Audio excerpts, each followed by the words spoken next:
کو سماعت فرمائیں تاکہ اللہ کریم ہم سب کی بخشش کا سامان فرما دے۔ میرے معزز مہمان حارث سلیم صاحب سے ملتمس ہوں کہ وہ آئیں۔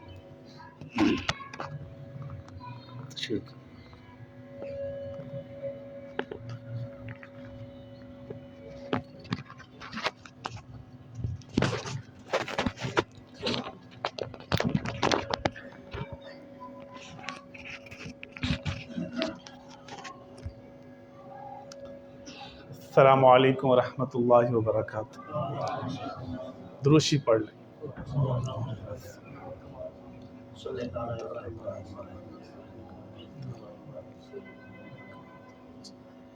ان الحمد للہ نحمده ونستعینه من يهده الله فلا مضل له ومن يضلل فلا هادي له ونشهد ان لا اله الا الله وحده لا شريك له ونشهد ان محمدا عبده ورسوله۔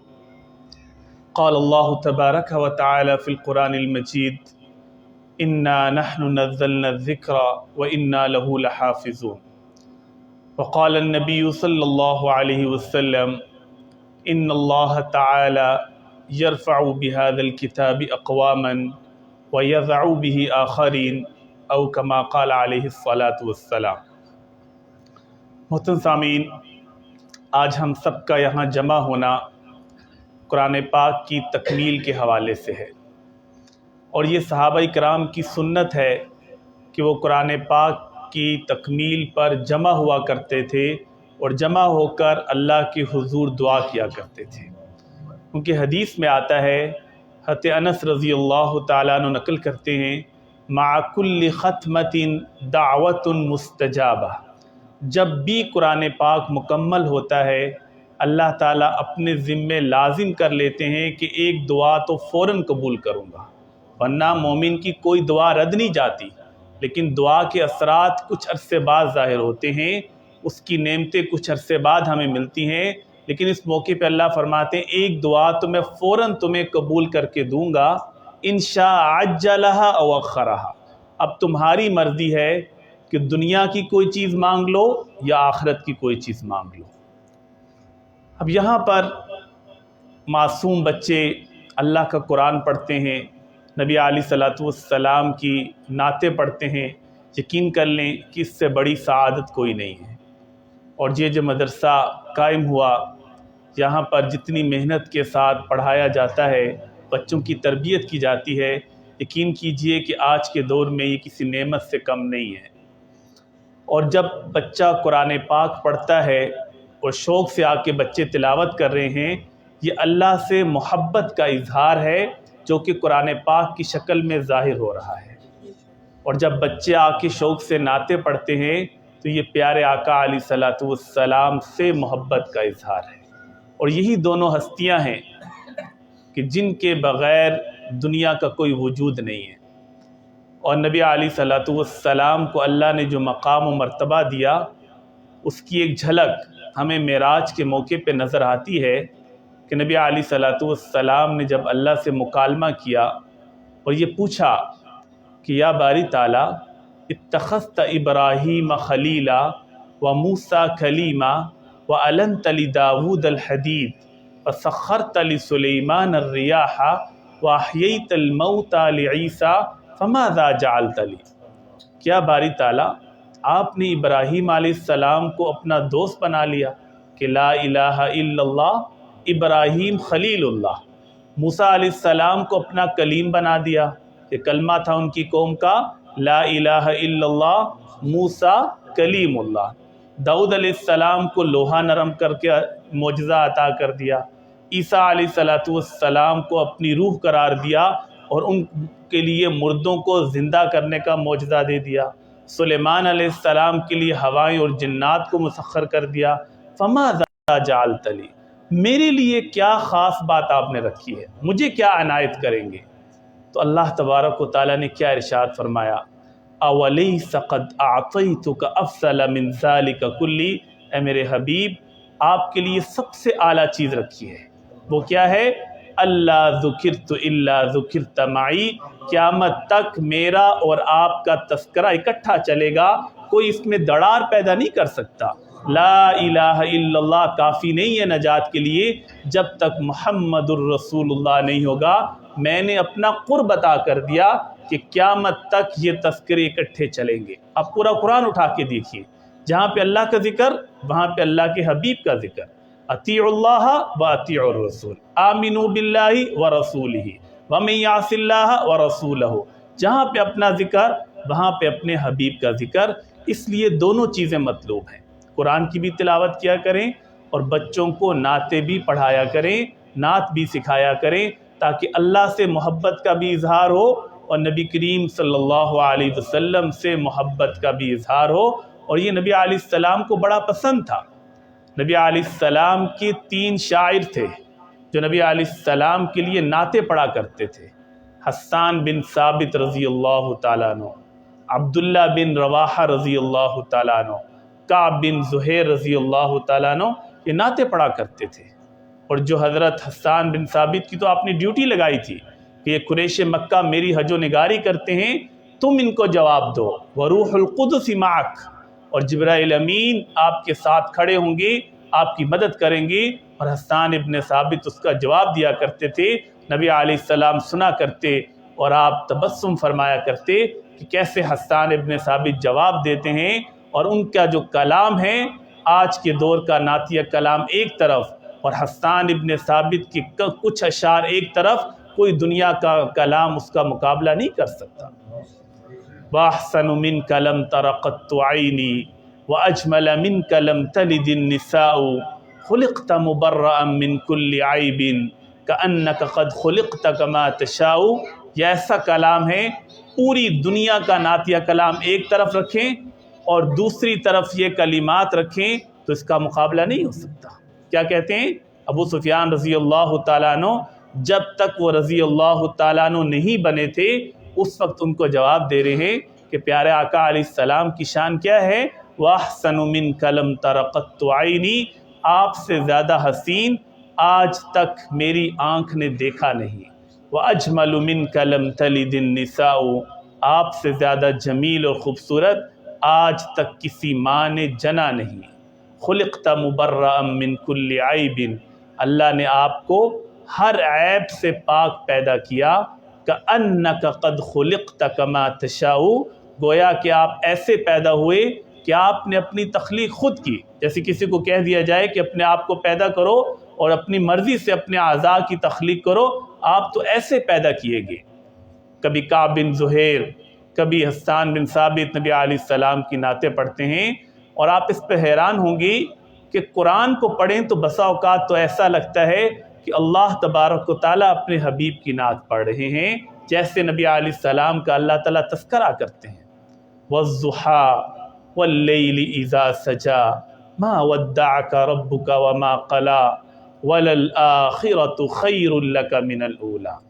امام راضی رحمۃ اللہ علیہ نے اس کا ترجمہ کیا، قسم ہے میرے حبیب آپ کے روشن چہرے کی، وَاللَّيْلِ إِذَا سَجَىٰ، قسم ہے آپ کی کالی سیاہ زلفوں کی، مَا وَدَّعَكَ رَبُّكَ وَمَا قَلَىٰ، بھلا آپ کا رب بھی آپ کو کبھی تنہا چھوڑ سکتا ہے؟ اور آگے کیا کہا، وَلَسَوْفَ يُعْطِيكَ رَبُّكَ فَتَرْضَىٰ، آپ کا رب آپ کو اتنا عطا کرے گا کہ آپ راضی ہو جائیں گے۔ پوری کائنات کو کہا مجھے راضی کرو، اور اپنے حبیب کو کہا کہ میں آپ کو اتنا نوازوں گا کہ آپ مجھ سے راضی ہو جائیں گے۔ اور ابو ہریرہ فرماتے ہیں نبی علیہ السلام نے فرمایا کہ میں نے بھی جبرائیل امین سے فرمایا کہ میں بھی اس وقت تک راضی نہیں ہوں گا جب تک میری ساری امت کی بخشش نہیں ہوگی، کہ نبی علیہ السلام کا ہم سے تعلق تھا۔ علم نشرح سورت پڑھیے، نبی علیہ السلام کی شان نظر آتی ہے کہ اللہ کیسے نعت پڑھتے ہیں۔ علم نشرح لک صدرک ووضعنا عنک وزرک الذی انقض ظہرک ورفعنا لک ذکرک، کہ میرے حبیب آپ کا سینہ کھول دیا، آپ کے بوجھ کو کم کر دیا، اور میں نے آپ کے ذکر کو بلند کر دیا۔ کبھی نبی علیہ السلام کی زندگی کی قسم کھاتے ہیں، لعمرک، اے میرے حبیب مجھے آپ کی زندگی کی قسم۔ کبھی نبی علیہ السلام کی نبوت کی قسم کھاتے ہیں اللہ تعالیٰ، یاسین والقرآن الحکیم انک لمن المرسلین، مجھے اس قرآن کی قسم کہ آپ تو اللہ کے رسول ہیں، کبھی نبی علیہ السلام کی اخلاق کی قسم کھاتے ہیں، نون والقلم وما یسطرون ما انت بنعمت ربک بمجنون وان لک لاجرا غیر ممنون وانک لعلی خلق عظیم، کہ آپ سے بہتر اخلاق کس کے ہو سکتے ہیں۔ اس لیے اپنے بچوں کے دلوں میں اللہ کے ساتھ بھی تعلق پیدا کریں، جو قرآن کی شکل میں اس کا اظہار ہوگا، اور نبی کے ساتھ بھی تعلق پیدا کریں کہ اچھی اچھی نعتیں پڑھیں۔ بس یہ خیال کیا کریں کہ کوئی گانوں کی طرز پہ نعت نہ پڑھیں، یہ میرے آقا علیہ الصلوۃ والسلام کی تعریف نہیں ہوگی۔ اور کبھی ایسے اشعار مت پڑھا کریں جس کے اندر کچھ شرکی الفاظ ہوں۔ جیسی نبی علیہ السلام کی تعریف ہو، جو نبی علیہ السلام کا حق ہے وہ حق ضرور ادا کیا کریں۔ تو محترم سامعین، یہ جو آج ختم قرآن ہوا، یہ قرآن پاک اللہ کا کلام ہے۔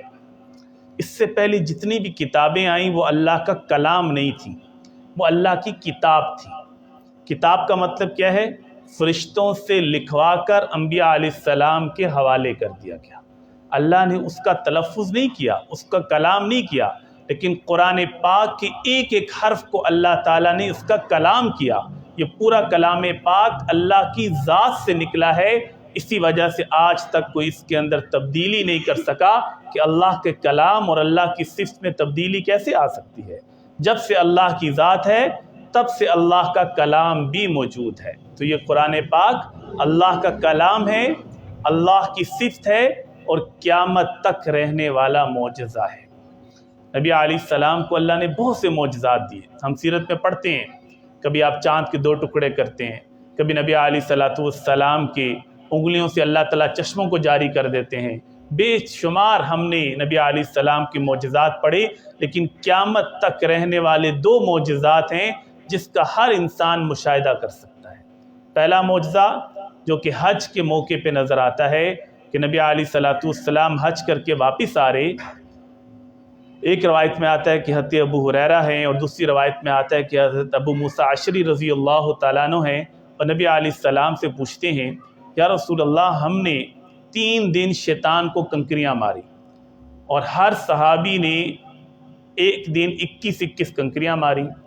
اب اتنی ساری کنکریاں مارنے کا نتیجہ تو یہ تھا کہ 3 دن بعد جمرات میں ایک بہت بڑا پہاڑ ہو جاتا جہاں پر سب کے پتھر جمع ہو جاتے، کیونکہ 1,24,000 صحابہ کرام ہیں، ہر صحابی روزانہ 21 کنکریاں مار رہا ہے، جس کا نتیجہ تو یہ تھا کہ بہت بڑا وہاں پہ پہاڑ جمع ہو جاتا۔ اور آج ہم مینا سے جا رہے ہیں، چند کنکریاں نظر آ رہی ہیں، یہ کنکریاں کہاں پہ چلی گئی؟ تو نبی علیہ السلام نے فرمایا، یہ میرا معجزہ قیامت تک کے لیے ہے کہ جن حضرات کا حج قبول ہو جاتا ہے، فرشتے ان کی کنکریاں اٹھا کر لے جاتے ہیں، اور جن کا حج کسی وجہ سے غلطی کوتاہی ہو جاتی ہے ان کی کنکریاں پڑی رہ جاتی ہیں۔ اور آج بھی سعودی گورنمنٹ آخر میں صفائی ضرور کرتی ہے، لیکن ان کو چند ہی گری چری کنکریاں نظر آتی ہیں۔ یہ اللہ کا غیبی نظام آج تک حرکت کر رہا ہے۔ اور دوسرا معجزہ نبی علیہ السلام کا یہ قرآن پاک کی شکل میں ہے، جس کا دنیا میں کوئی بھی مقابلہ نہیں کر سکا۔ اور اللہ تعالیٰ جب بھی کسی نبی کو معجزہ دیتے ہیں وہ اس قوم کے مزاج کے مطابق دیتے ہیں۔ یعنی معجزہ کیا چیز ہے؟ معجزہ اللہ کی طاقت ہے، جس کا اظہار وقت کے نبی کے ہاتھ پر ہوتا ہے۔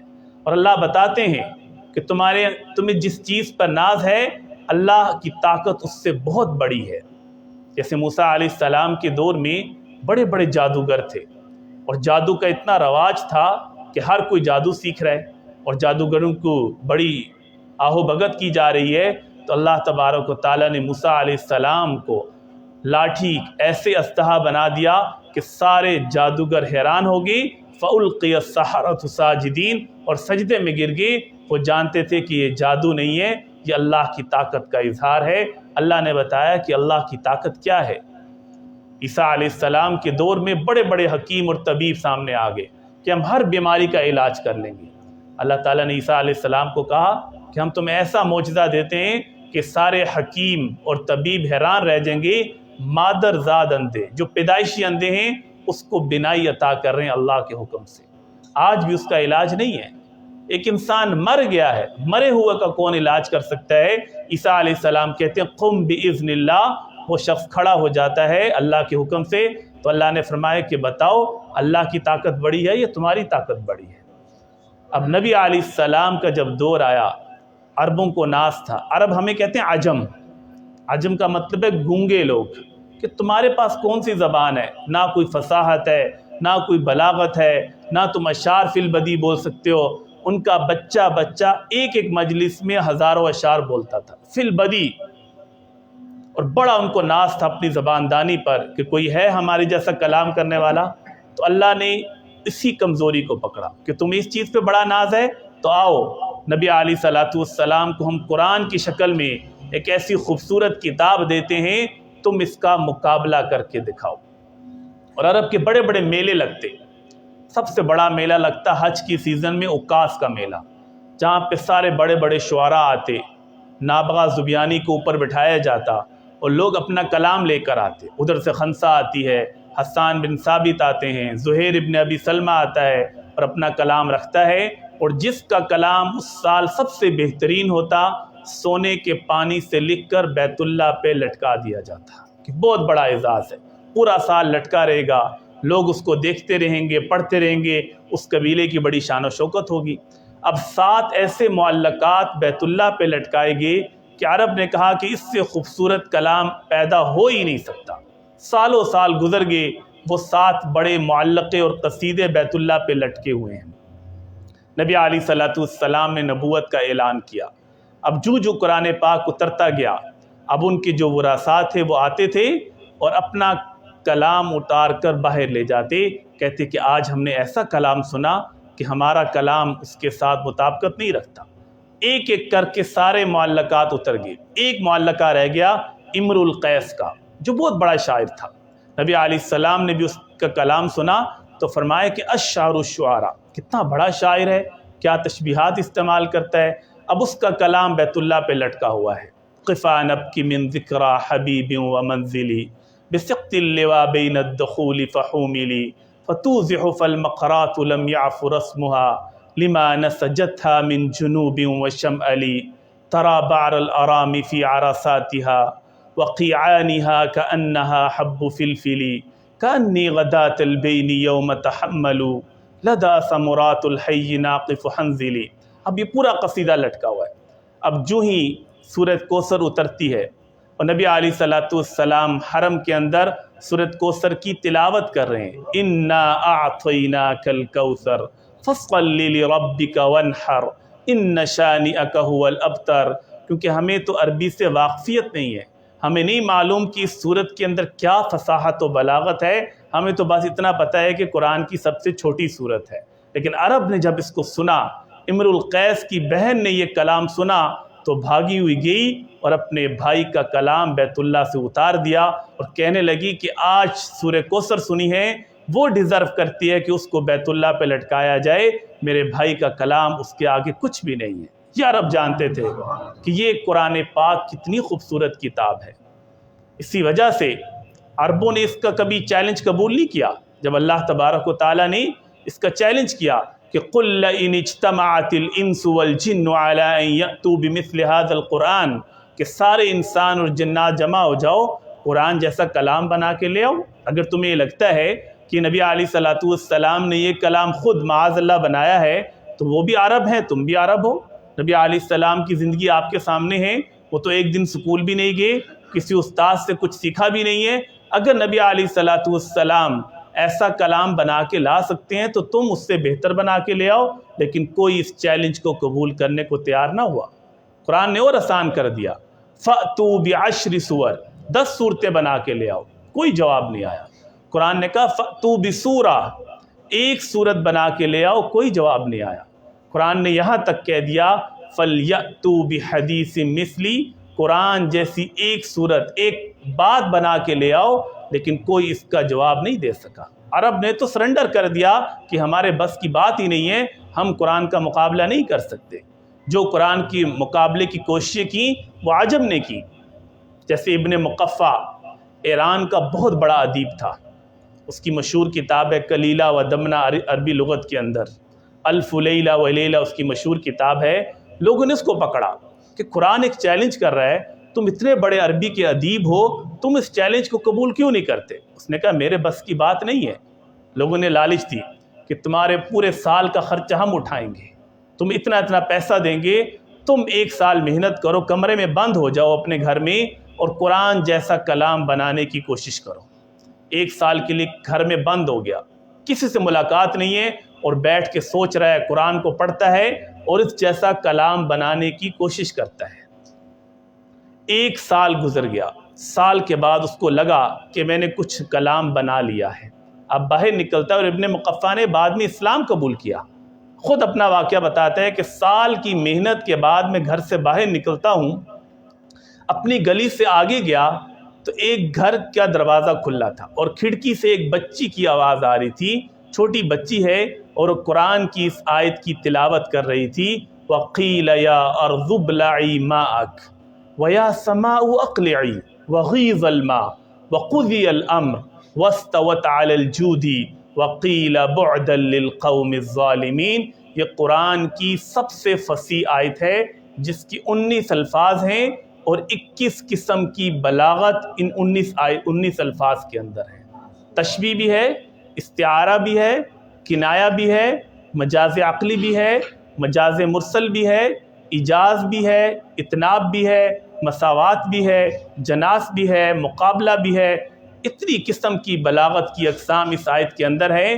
وہ کہتے ہیں کہ جب یہ آیت میرے کانوں میں پڑی ایک دم میرے منہ سے نکلا وَيْحَكْ يَا أَسَفَا، ہائے میں تو برباد ہو گیا. اس بچی نے 1 لمحے کے اندر میرے پورے سال کی محنت ضائع کر دی.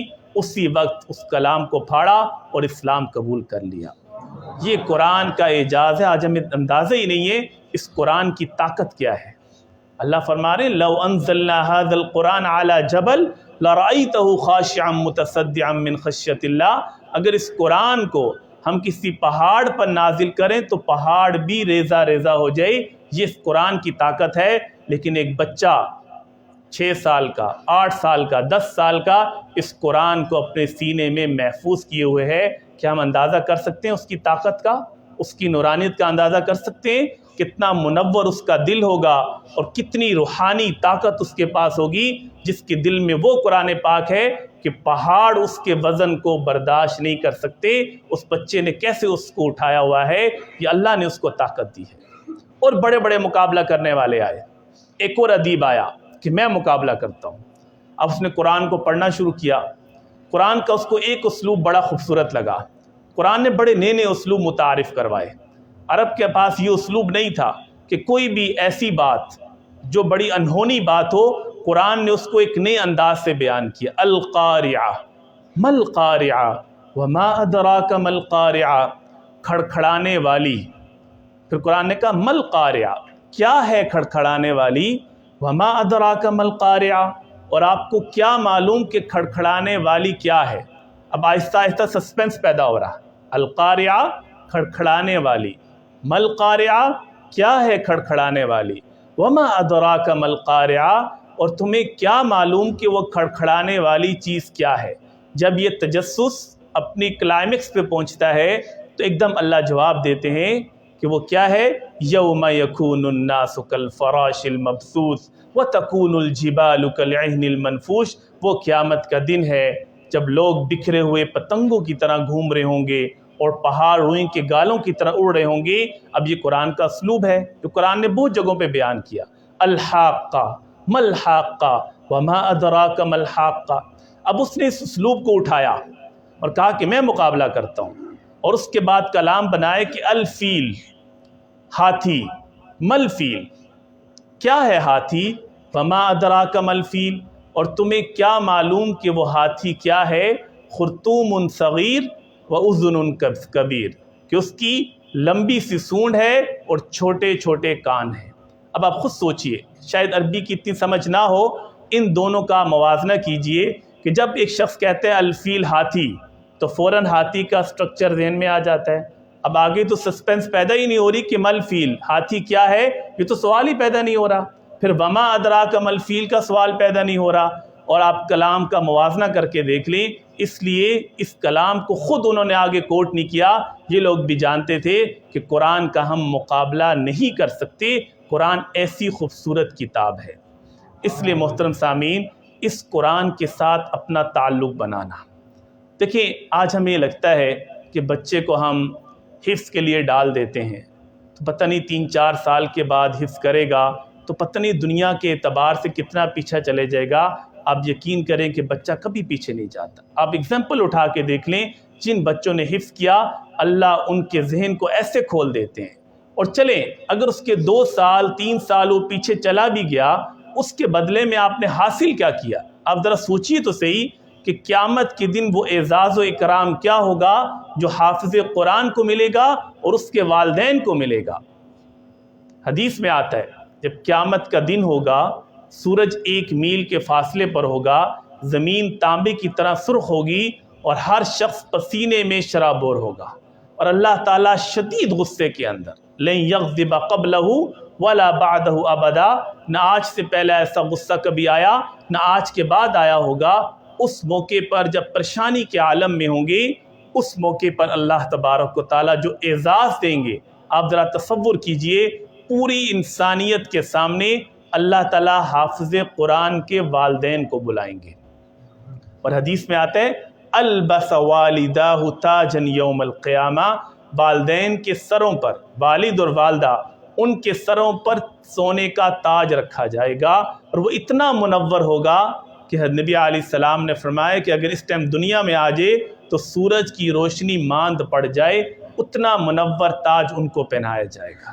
پھر حافظ قرآن کو بلائیں گے والدین کے سامنے، پوری انسانیت کے سامنے، اور اللہ فرمائیں گے یا صاحب القرآن اقرا وارتقی ورتل کما کنت ترتل فی الدنیا، آؤ قرآن پاک پڑھو اور ایسے ہی آہستہ آہستہ ترتیل سے پڑھو جیسے کہ تم دنیا میں پڑھا کرتے تھے۔ جب ایک آیت پڑھو گی جنت میں 1 درجہ بلند ہو جائے گا، پڑھتے جاؤ، جنت کی سیڑھیوں پہ چڑھتے جاؤ۔ فَإِنَّ مَنزِلَكَ عِنْدَ آخِرِ آیَةٍ تَقْرَؤُهَا، جب آخری آیت پہ پہنچو گی وہ تمہارا ٹھکانہ ہوگا۔ اس موقع پہ پتہ چلے گا کہ حافظ قرآن کی اکرام اور عزت کیا ہے۔ اور اس کے بعد جب جنتی جنت میں چلے گے اور جہنمیوں کی لائن لگی ہے اور جہنم میں جانے والے ہوں گے، پھر اللہ تعالیٰ حافظ قرآن کو بلائیں گے اور کہیں گے کہ جاؤ ان جہنمیوں میں سے کوئی بھی 10 ایسے لوگ جو تمہیں اچھے لگتے ہیں، جن سے تمہیں پیار ہے، ان کے سروں پہ ہاتھ رکھو، میں تمہاری اس شفاعت کو قبول کروں گا اور ان جہنمیوں کو جنت کا سرٹیفکیٹ جاری کر دوں گا اس حافظ قرآن کی شفاعت کی بدولت۔ پھر پتہ چلے گا کہ قرآن کی دولت کیا تھی۔ جو آج ہمیں لگ رہا ہے کہ اس قرآن پڑھنے پڑھانے سے کیا ہوتا ہے، یہ اس دن پتہ چلے گا۔ اور نبی علیہ السلام فرمایا کرتے تھے اس دنیا میں چند لوگ اللہ کے خاص گھر کے لوگ ہیں۔ صحابہ نے پوچھا وہ کون ہے؟ فرمایا کہ اہل القرآن، قرآن پڑھنے اور پڑھانے والے، یہ عام لوگ نہیں ہیں، یہ اللہ کے خاص گھر کے لوگ ہیں۔ پھر فرمایا کوئی شخص اللہ کا قرب حاصل کرنا چاہتا ہے، وہ کبھی بھی قرب اس چیز کے بغیر حاصل نہیں کر سکتا جو چیز اللہ کی ذات سے نکلی ہے، اور وہ کلام پاک ہے، وہ کلام اللہ ہے۔ اس سے بڑھ کے قرب حاصل نہیں ہو سکتا۔ اس لیے اپنی اولاد کو قرآن کا حافظ بنائیں۔ اپنے فیملی کے اندر دیکھیں، اگر اب ایسی صورت نہیں بن رہی کہ اولاد حفظ نہیں کر پا رہی یا بڑی ہو چکی ہے، تو کسی نہ کسی ایک مدرسے کے اندر کسی بچے کی کفالت کرنا شروع کر دیں، تاکہ یہ بچہ جب حافظ قرآن بنے، قرآن کا داعی بنے، تو آپ کو یاد رکھے گا نہ صرف دنیا میں بلکہ آخرت کے دن بھی۔ جب اس کو یہ حق ملے گا کہ سفارش کرو، تو یقیناً وہ ہماری بھی سفارش کرے گا جس کے لیے آپ نے تربیت کی۔ تو اللہ نے تو بڑی آسانی کر دی۔ اور جو قرآن کے حافظ نہیں بنے، کوئی مسئلہ نہیں، قرآن کے ساتھ تعلق تو بنایا جا سکتا ہے۔ روزانہ کی بنیاد پر قرآن پاک پڑھنا۔ ابھی قاری صاحب سے بات ہو رہی تھی، نے فرمایا کہ اب تو ہم ناظرہ قرآن بھی تجوید کے ساتھ ایک سسٹم کے ساتھ شروع کرنا چاہتے ہیں۔ جو بچہ حفظ نہیں کر رہا وہ ناظری کے لیے آئے، اور یہاں کی خصوصیت یہ ہے کہ قرآن پاک تجوید کے ساتھ اصل ترنم کے ساتھ جس طرح قرآن پاک اترا اس طرح قرآن پاک پڑھایا جاتا ہے، تو ہم بچوں کو ابھی سے قرآن کے ایسا پڑھائیں جیسا کہ قرآن پڑھنے کا حق ہے، کیونکہ نبی علیہ السلام نے فرمایا القرآن حجت لک او علیک، قرآن یا تو آپ کے لیے جھگڑا کرے گا یا آپ کے خلاف جھگڑا کرے گا، دو کاموں میں سے ایک کام کرے گا، یا تو ہمارے حق میں جھگڑا کرے گا۔ کب جھگڑا کرے گا؟ حدیث میں آتا ہے مردے کو قبر میں رکھا جاتا ہے، اور جو قرآن پاک پڑھنے والا ہوتا ہے، خاص طور پر آپ نے چند صورتوں کے بارے میں فرمایا کہ سورہ ملک اتنی خوبصورت صورت ہے، اتنی وفا کرنے والی صورت ہے، جو روزانہ رات کو اس کو پڑھ کے سوتا ہے، حدیث میں آتا ہے کہ مردے کو قبر میں رکھا جاتا ہے، تو جو ہی قبر میں رکھا جاتا ہے یہ صورت پرندے کی شکل میں اس مردے کے ساتھ چمٹ جاتی ہے، اور منکر نکیر کو کہتی ہے یا تو اس انسان کی بخشش کر دو یا اللہ سے کہو کہ مجھے اپنے قرآن پاک سے نکال دیں۔ اب اللہ کیسے نکالیں گے؟ اللہ کا کلام ہے، اللہ اس کی سفارش کو قبول کرتے ہیں۔ پھر یہ قرآن پاک ایک خوبصورت انسانی شکل میں قبر میں آ کر اور مردے کا دل بہلاتا ہے۔ یہ قرآن ہمارے ساتھ وفا کر رہا ہے، اگر دنیا میں ہم اس کے ساتھ وفا کریں گے، اور اگر وفا نہیں کریں گے حجت علیک، ہماری شکایت بھی لگائے گا۔ جس طرح اللہ اس کی شفاعت نہیں ٹالتے، پھر اس کی شکایت کو بھی ٹالا نہیں جائے گا۔ اگر ہم چاہیں کہ قرآن پاک ہمارے حق میں سفارش کرے، اس کے لیے ہمیں قرآن کے حقوق ادا کرنے پڑیں گے۔ اور قرآن کا حق کیا ہے؟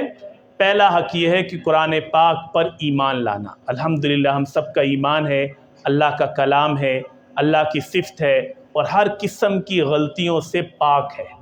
دنیا میں کوئی ایسی کتاب نہیں جس کے مصنف نے یہ دعویٰ کیا ہو کہ میری کتاب میں کوئی غلطی نہیں، یہ اللہ کی کتاب ہے کہ اللہ نے پہلی آیت نازل کی الف لام میم ذالک الکتاب لا ریب فیہ، یہ ایسی کتاب ہے جس میں کوئی شک و شبہ کی گنجائش ہی نہیں ہے۔ تو پہلا حق کیا ہے؟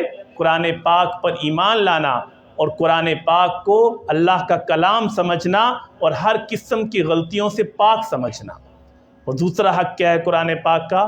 قرآن پاک کی صحیح تلفظ کے ساتھ روزانہ کی بنیاد پر تلاوت کرنا۔ دیکھیے قرآن پاک کا اگر تلفظ نہیں سیکھیں گے، اس کا مطلب تبدیل ہو جائے گا۔ ہم اللہ کی تعریف کر رہے ہوں گے اور وہ تلفظ کچھ اور لے جائے گا، کیونکہ عربی زبان کی خصوصیت یہ ہے کہ اگر آپ تلفظ صحیح نہیں نکالتے تو میننگ تبدیل ہو جاتا ہے۔ ہم کہتے ہیں الحمدللہ رب العالمین، الحمد اگر ہا صحیح نکالیں گے تو الحمد کا مطلب ہے تعریفیں، تمام تعریفیں۔ ہم کہتے ہیں الحمد تمام توڑ پھوڑ۔ اب بتائیں کہ میننگ کہاں چلا گیا؟ رب العالمین، تمام جہانوں کا رب ہے۔ عالم کہتے ہیں دنیا کو، اگر ہم نے پڑھ دیا عالمین، علم کہتے ہیں تکلیف کو، اب تمام تکلیفوں کا رب ہے رب العالمین، اور پڑھیں گے رب العالمین تمام جہانوں کا رب ہے۔ آپ پڑھتے ہیں قلب ان فی ذالک لذکری لمن کان لہ قلب، قاف کے ساتھ پڑھیں گے دل کو کہتے ہیں، اگر آپ نے باریک قاف پڑھ دیا تو قلب کتے کو کہتے ہیں۔ اب تب میننگ کہاں سے کہاں چلا جائے گا؟ ہم کہتے ہیں قل هو اللہ احد، قل آپ کہہ دیجئے، آپ قاف کو باریک پڑھیے، کل کا مطلب ہے آپ کھائیے، تب معنی ہی تبدیل ہو جائے گا۔ تو قرآن پاک کو صحیح تلفظ کے ساتھ خود بھی سیکھنا، اور اپنے بچوں کو ان جگہوں پہ قرآن پاک ناظری کے لیے پڑھانا، اس کا صرف ٹوٹل پورا نہ کریں۔ آج کل ہم کیا کر رہے ہیں؟ اسکولنگ تو اچھی سے اچھی ہو، لیکن قرآن پاک ناظرہ پڑھنا ہے، دیکھ لو ساتھ کوئی مسجد ہے، جیسا بھی وہاں پہ قرآن پاک پڑھا جا رہا ہے بس بچے کو بھیج دیا، جب تک اس کی فکر نہیں کریں گے کہ ایسا مدرسہ ہو جو ناظرہ بھی میرے بچے کو ایسے قرآن پاک پڑھائے جیسا قرآن پاک پڑھنے کا حق ہے۔ ہم پنجابی میں قرآن پاک نہ پڑھیں، اردو میں قرآن پاک نہ پڑھیں، قرآن کا یہ حق ہے کہ جیسے قرآن نازل ہوا ہے ویسے قرآن پڑھیں، اور جب ویسے قرآن پڑھیں گے پھر آپ دیکھیں کہ ہمارے دل کی حالت کیسے تبدیل ہوگی، کیونکہ قرآن پاک کی خصوصیت ہے۔ اللہ فرماتے ہیں انما المؤمنون، مومنین تو وہ ہے اذا ذکر اللہ وجلت قلوبہم واذا تلیت علیہم آیاتہ زادتہم ایمانا، جب ان کے سامنے قرآن کی تلاوت کی جاتی ہے تو ایمان بڑھ جاتا ہے۔ تیسرا حق کیا ہے؟ کہ قرآن پاک کو سمجھنے کی کوشش کرنا۔ دیکھیے اللہ کا کلام ہے، صرف پڑھ کے چوم کے رکھ دینا اس سے وہ مقاصد حاصل نہیں ہوں گی۔ یہ ہماری ٹیکسٹ بک ہے۔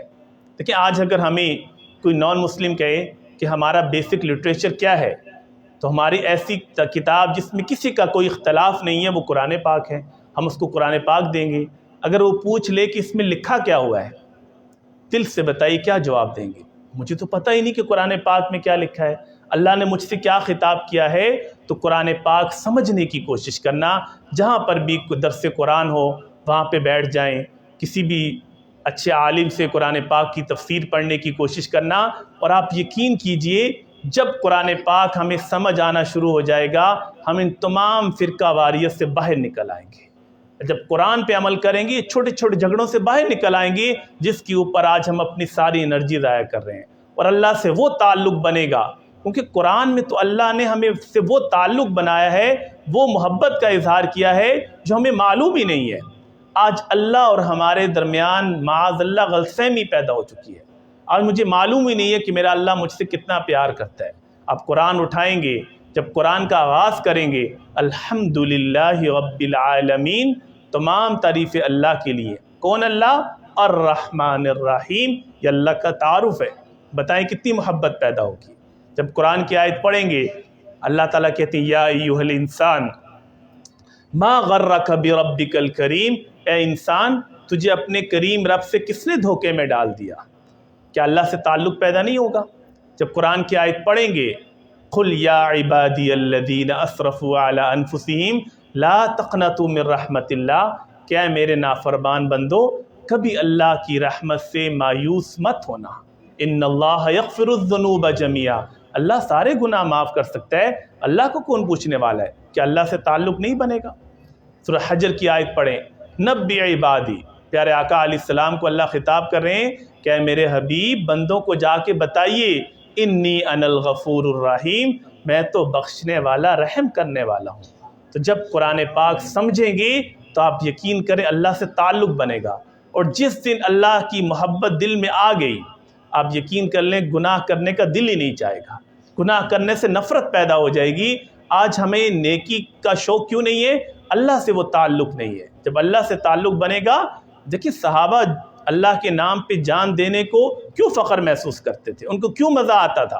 حضرت علی رضی اللہ تعالیٰ نے گرمیوں کے روزے رکھ کر جب کام کر رہے ہوتے اور پیاس لگ رہی ہوتی تو کہتے مجھے تو بڑا لطف آ رہا ہے کہ میں اللہ کے لیے پیاس برداشت کر رہا ہوں۔ وہ مزہ عبادت میں تب آتا ہے جب اللہ کے ساتھ تعلق بنا ہوتا ہے۔ جب تعلق نہیں ہوگا، عبادت کریں گے لیکن بوجھ سمجھ کے کریں گے کہ بس فرض ہے کرنا پڑے گا۔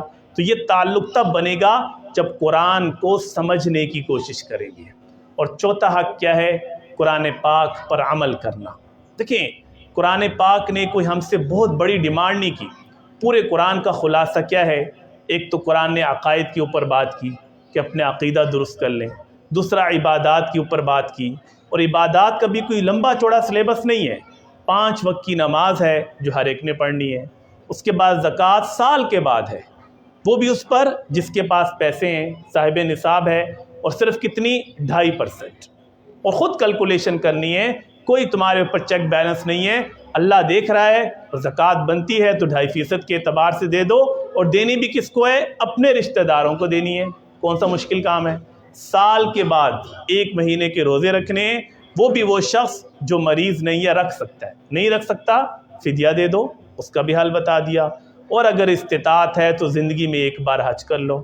اب بہت لمبا چوڑا سلیبس تو نہیں ہے، صرف 5 وقت کی نماز ہے جس کا اہتمام کرنا ہے، باقی عبادات تو وقت کے ساتھ ساتھ ہیں۔ تیسرا قرآن کا چیپٹر کیا ہے؟ کہ اپنے معاملات کو درست کرنا، رزق حلال کمانا، رزق حرام کی طرف نہ جانا، اور اس میں ہم لوگوں کی بڑی کمزوری ہے۔ عقائد بھی درست ہیں، عبادات بھی کچھ نہ کچھ کر لیتے ہیں، لیکن ہم یہ سمجھتے ہیں کہ ہمارا دین مسجد میں آ کے شروع ہوتا ہے اور مسجد سے نکل کر دین ختم ہو جاتا ہے، جبکہ دین تو 24 گھنٹے کی زندگی کا نام ہے۔ کہ اگر میں حرام کھا رہا ہوں، حرام کما رہا ہوں، میری عبادت ہی قبول نہیں ہے۔ پیارے آقا علیہ السلام نے فرمایا ایک حرام کا لقمہ کھانا 40 دن تک عبادت قبول نہیں ہوتی۔ اگر صبح و شام حرام کما رہا ہوں، اور پیارے آقا علیہ السلام نے فرمایا تھا میری امت پر ایک وقت ایسا آئے گا جب وہ کہے گا پیسہ آ جائے حلال حرام کی پرواہ نہیں کرے گا، صبح مومن ہونے کی حالت میں نکلے گا، رات کو واپس آئے گا تو کافر بن چکا ہوگا، پیسے کے لیے ایمان کو بیچ کر آئے گا۔ اس لیے دیکھیں، سوچنے کی بات ہے، جو رزق اللہ نے میرے مقدر میں لکھا ہے اس کو کھائے بغیر مجھے موت نہیں آ سکتی۔ موت اور رزق ہمیں خود تلاش کرتے ہیں۔ جب مجھے موت آ نہیں سکتی تو میں جلد بازی میں اس رزق حلال کو رزق حرام کیوں بنا رہا ہوں؟ کیونکہ ایکسٹرا رزق تو میں حاصل کر نہیں سکتا۔ جتنا بھی انسان کوشش کر لے، جو رزق مقدر میں ہے وہی ملنا ہے، اور میں صرف جلد بازی کی وجہ سے کہ جو کل رزق حلال طریقے سے مجھ تک پہنچنا ہے، میں اس کو حرام طریقے سے جلد بازی سے حاصل کرنے کے چکر میں ہوں، اور اس کی وجہ سے اپنی عبادات کو خراب کر رہا ہوں۔ تو اپنے معاملات کو درست کر لیں، کبھی وعدہ خلافی نہ کریں، جھوٹ نہ بولیں، کسی کو دھوکہ نہ دیں۔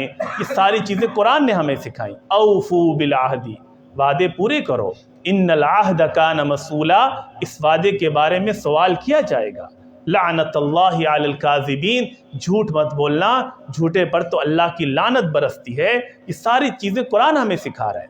تو اپنے معاملات کو درست کرنا، اور چوتھی چیز ہے اپنی معاشرت کو درست کرنا کہ آپ نے رہنا کیسے ہے، گھر میں بیوی کے ساتھ، بچوں کے ساتھ، ماں باپ کے ساتھ، پڑوسیوں کے ساتھ، رشتہ داروں کے ساتھ۔ ایک ایک چیز کی انسٹرکشن ہمیں قرآن دے رہا ہے، اس کو سمجھنا تاکہ میری معاشرت اچھی ہو جائے۔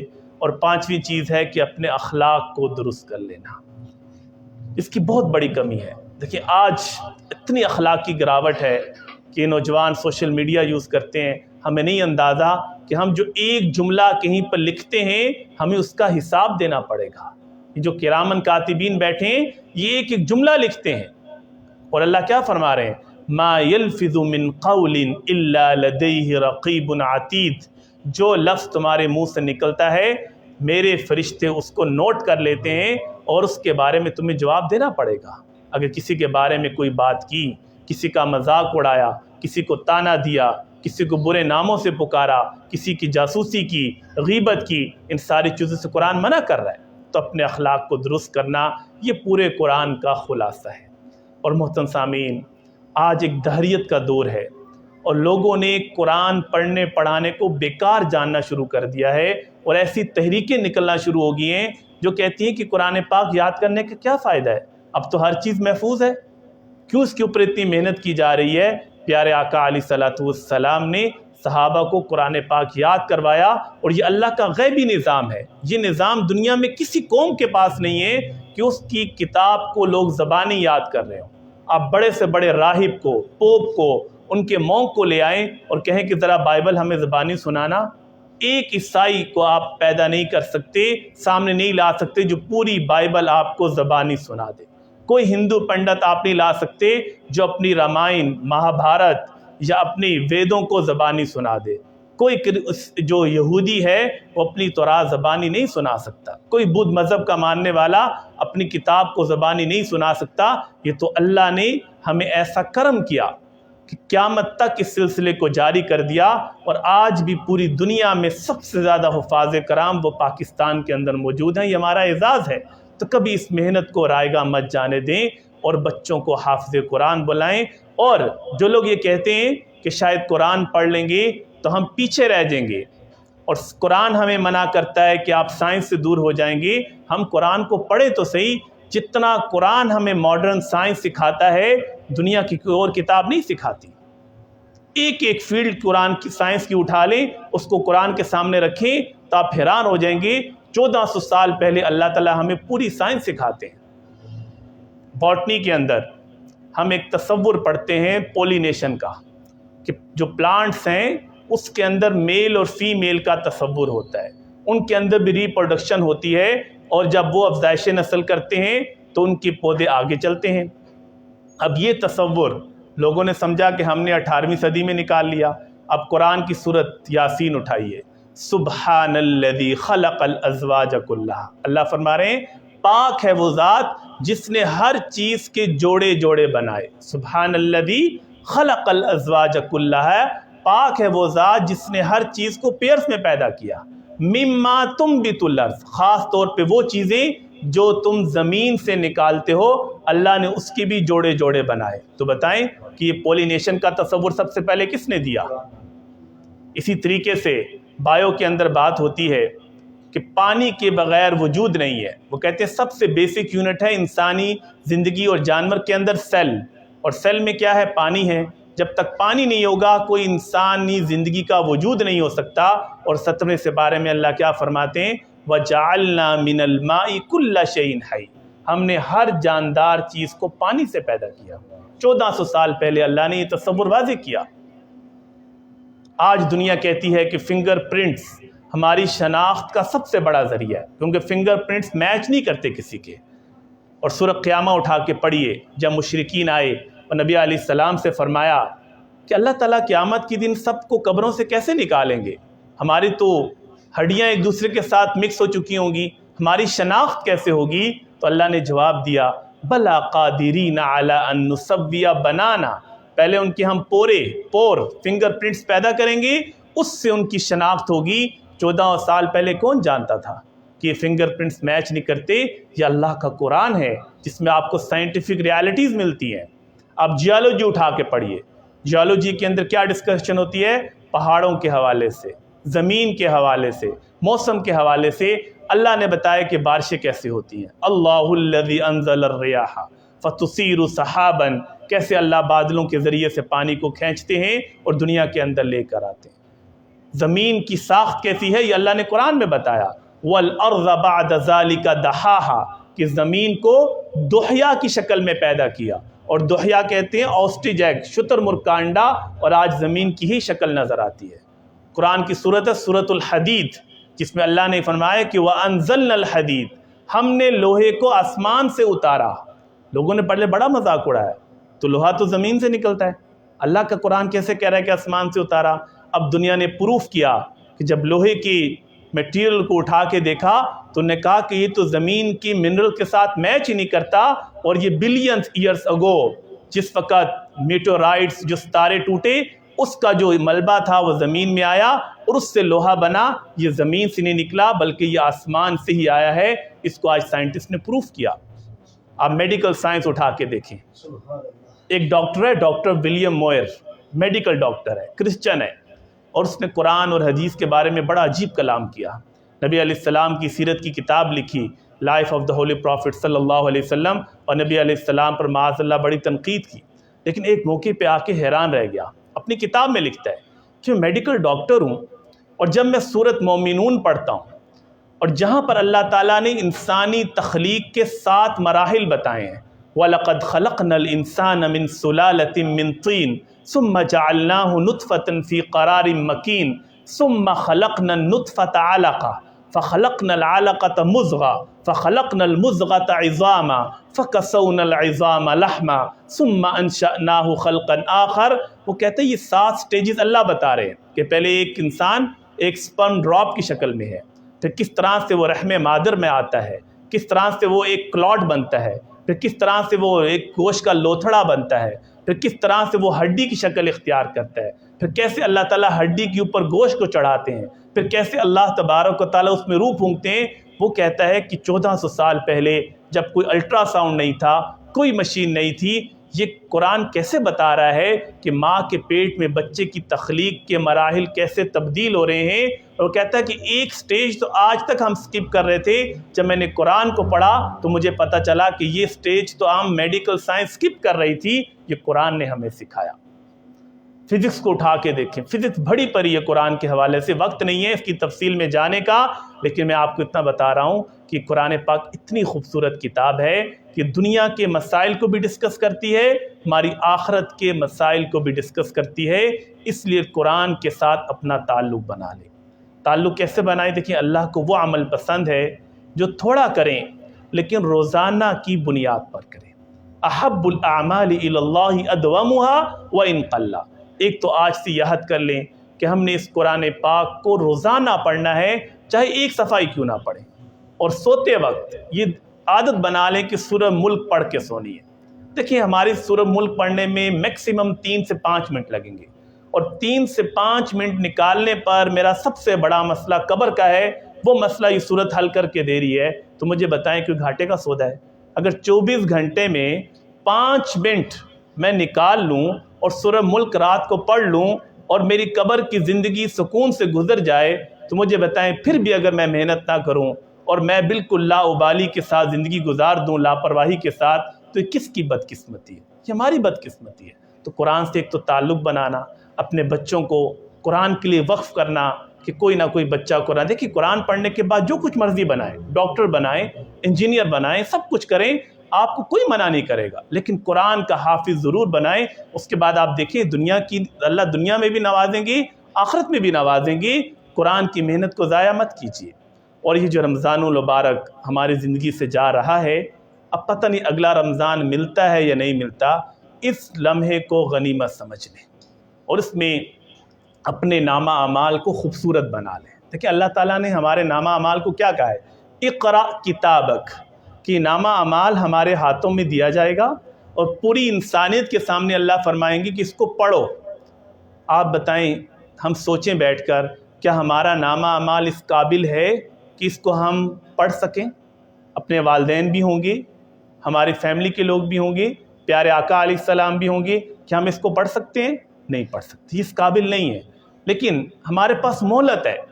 آج بھی اگر ہم اکیلے بیٹھیں، اپنے نامہ اعمال سے ساری غلطیوں کو ایک کلک پہ ڈیلیٹ کر سکتے ہیں، اور وہ کیا ہے؟ استغفار کرنا۔ اکیلے بیٹھ کر اپنے گناہوں کو یاد کریں اور توبہ کر لیں، اور پیارے آقا علیہ السلام کا ارشاد ہے، التائب من الذنب کمن لا ذنب لہ، گناہوں سے معافی مانگنے والا تو ایسا ہوتا ہے جیسے گناہ کیے ہی نہیں ہے، تو ابھی بھی کچھ نہیں بگڑا۔ صدق دل کے ساتھ، ندامت کے ساتھ بیٹھیں، اپنے گناہوں کو یاد کر کے اللہ سے معافی مانگ لیں، سارے گناہ پاک صاف ہو جائیں گے، نامہ اعمال ہمارا خوبصورت بن جائے گا۔ اور دیکھیں غلطی کرنا بری بات نہیں ہے، لیکن غلطی کرتے ہی فوراً احساس ہو جائے، فوراً نادم ہو کر اللہ تبارک و تعالیٰ سے رجوع کر لیں، اور اللہ کو معاف کرنے میں کوئی مسئلہ نہیں ہے۔ پیارے آقا علیہ السلام فرما رہے ہیں، اللہ فرماتے ہیں، یبن آدم لو بلغت ذنوبک الی عنان السماء، اگر تیرے گناہ آسمان کے کناروں تک پہنچ جائے، ثم استغفرتنی لغفرت لک ولا ابالی، تو میں اگر تو استغفار کرے گا سارے معاف کر دوں گا، مجھے کون پوچھنے والا ہے۔ اس لیے رمضان المبارک کی بابرکت راتیں ہیں، اللہ تبارک و تعالیٰ کے حضور اپنے گناہوں کی معافی مانگنا صدق دل کے ساتھ، اور آگے ایسے زندگی گزارنا کہ ہمارے نامہ اعمال خوبصورت رہے، اور اس کے ساتھ اپنی زندگی کا ایک مقصد طے کرنا کہ روزانہ میں نے کچھ نہ کچھ وقت اللہ کے دین کو بھی دینا ہے۔ دنیا بھی کمائیں، دنیا کمانا منع نہیں ہے، لیکن روزانہ کی بنیاد پر کچھ نہ کچھ وقت جس میں اپنی دین، اپنی آخرت کو سوچوں۔ اور آپ یقین کریں، ہم میں سے ہر شخص کی یہ تمنا ہوتی ہے کہ جب میرے لیے موت کا فرشتہ آئے تو وہ رحمت کا فرشتہ بن کے آئے۔ مجھے موت کیسے آئے کہ میرا سر سجدے میں ہو، اللہ مجھ سے راضی ہو جائیں، یہ ہر ایک کی تمنا ہے۔ لیکن یہ تمنا پوری کیسے ہوگی؟ نبی علیہ السلام نے بتایا، کما تحیون تموتون، جیسے زندگی گزارو گے موت بھی ویسے ہی آئے گی۔ ایسا نہیں ہو سکتا زندگی تو اللہ کے حکموں کے خلاف گزاروں اور موت میری خوبصورت ہو جائے، ایسا ہو نہیں سکتا۔ کما تحیون تموتون، زندگی قرآن حدیث کے مطابق گزر رہی ہے، موت بھی ہماری بڑی خوبصورت ہوگی۔ وَكَمَا تَمُوتُونَ تُحْشَرُونَ، جیسے موت آئے گی ویسے ہی قیامت کے دن اٹھائے جاؤ گے۔ اس لیے اپنی زندگی کو تبدیل کر لیں اور اپنے اوپر تھوڑا سا کنٹرول کر لیں۔ دیکھیں آج ہم نے اپنے نفس کو کھلا چھوڑا ہوا ہے۔ نبی علیہ السلام نے فرمایا کہ موتو قبل ان تموتو، مرنے سے پہلے اپنے آپ کو موت دے دو، اپنی خواہشات کو ختم کر دو۔ وحاسبوا قبل ان تحاسبوا، اور اپنا حساب اور محاسبہ کرو قبل اس سے کہ تمہارا حساب کیا جائے۔ اپنا محاسبہ خود کرنا، تو یہ دو کام اگر ہم کر لیں، روزانہ کی بنیاد پر اپنا محاسبہ کریں، آج میں نے کتنے کام ایسے کیے جو اللہ کو راضی کرنے والے تھے، کتنے کام ایسے کیے جو اللہ کو ناراض کرنے والے تھے، اس طریقے سے زندگی کو گزاریں، اور ابھی بھی رمضان کی جو بابرکت ساعات ہیں اس سے فائدہ اٹھائیں۔ حدیث میں آتا ہے کہ روزانہ افطاری کے وقت اللہ تبارک و تعالیٰ 10 لاکھ لوگوں کو جہنم سے چھٹکارا دیتے ہیں۔ جب آخری روزہ ہوتا ہے تو 1 رمضان سے 29 رمضان تک جتنے لوگوں کو جہنم سے چھٹکارا دیا ہوتا ہے، اتنے ہی لوگوں کو آخری دن جہنم سے چھٹکارا ملتا ہے، تقریباً 3 کروڑ لوگوں کو۔ تو اللہ سے معافی مانگ کر، اللہ سے التجا کرنا اور ایسے دعا مانگنا جیسے اس کا حق ہے۔ دیکھیں جتنا اللہ سے رو کے لپٹ کے دعا مانگیں گے اتنی ہی جلدی دعا قبول ہوگی۔ آپ سوچیں اگر ایک فقیر ہمارے پیچھے پڑ جائے ہم اس کو کہیں کہ پیسے نہیں دینے، بار بار آئے تو انسان مجبور ہو جاتا ہے، انسان کہتا ہے ٹھیک ہے کچھ نہ کچھ دے ہی دو اس کو، بہت زیادہ مجبور لگ رہا ہے۔ جب اللہ کے حضور بار بار دعا مانگیں گے، بار بار اللہ سے استغفار کریں گے، تو اللہ تو سخی ہے، اللہ تو چاہتے ہیں کہ بندہ مجھ سے مانگے، اور اللہ تو مانگنے سے خوش ہوتے ہیں۔ اللہ فرماتی اجیب دعوت الداعی اذا دعان، جب بھی مجھے پکارتے ہو میں تمہاری دعا کو قبول کرتا ہوں۔ تو اللہ سے اپنے آپ کو منوانا، اپنے لیے قبولیت کو منوانا اس رمضان میں، اور رمضان کے بعد اپنی زندگی کو ایک خوبصورت انداز سے گزارنا۔ اللہ تبارک و تعالیٰ سے دعا ہے کہ اللہ تعالیٰ ہمیں عمل کرنے کی توفیق عطا فرمائے۔ اور آخر میں یہاں پر جن بچوں نے قرآن پاک پڑھا، اللہ تعالیٰ ان کا قرآن پاک پڑھنا قبول کرے۔ جن اساتذہ نے محنت کی، بڑی محنت ہوتی ہے ایک بچے کو تیار کرنے پر، یہ مجھے اندازہ ہے اس چیز کا کہ جب میں نے کچھ بچوں کو دیکھا کہ کیسے ان پہ محنت کاری حضرات کرتے ہیں، ایک ایک آیت کو یاد کرانا، پھر جب بچہ یاد نہ کر رہا ہو تو بسا اوقات صبر کا پیمانہ لبریز ہو جاتا ہے، پھر اپنے آپ پہ کنٹرول کر کے پھر اس کو یاد کرانا تو بڑا ہی مشکل مرحلہ ہے۔